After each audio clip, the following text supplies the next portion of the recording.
A lot of you has been asking in the comments, sending me a PM, Ate, what is the best bank to get your first credit card? And in my journey on getting my first credit card, the best first credit card that you can have is always usually the same bank where you keep your savings. Okay, so bakit? And here's how this works. First, the bank already know you. They can see your cash flow, your balance, your habits. Your account is hindi stranger sa kanila. So they can see your records, they know your habits, and they know that you have the capacity to pay for your credit card bills. Number two, you have a lower risk sa mata nila. Meaning, if you open your savings account in this specific bank where you put your payroll, for example, they know that you have a regular income and hindi na zero ang account mo. In that way, mas mataas ang chance na mag-approve sila ng credit card mo. And number three, they will offer you credit card without even you applying. O diba, based on those two reasons na binigay ko na nakakomply ka,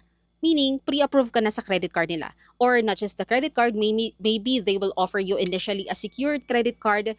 Make sure you get that one. It is also okay to avail their secured credit card if yun ang in-offer sa iyo initially, because in that way, kahit secured credit card pa yan, you can still start building your credit score. For you to increase your chance of approval, kailangan mo lang maglagay ng pera sa savings account mo at least 3 to 6 months. Make sure regular ang cash flow, meaning papasok or palabas ng pera mo, may payroll ka or sweldo na pumapasok sa savings account na to, and avoid overdrafts or bounce transaction. Kailangan within the limit lang din ang igagastos mo. Your first credit card is not about the perks. Always remember that. It's about building your credit history, your credit score, in a smart way. So let me know naman sa comment kung nasaan ang savings account mo, and we will check if it's a good place to start.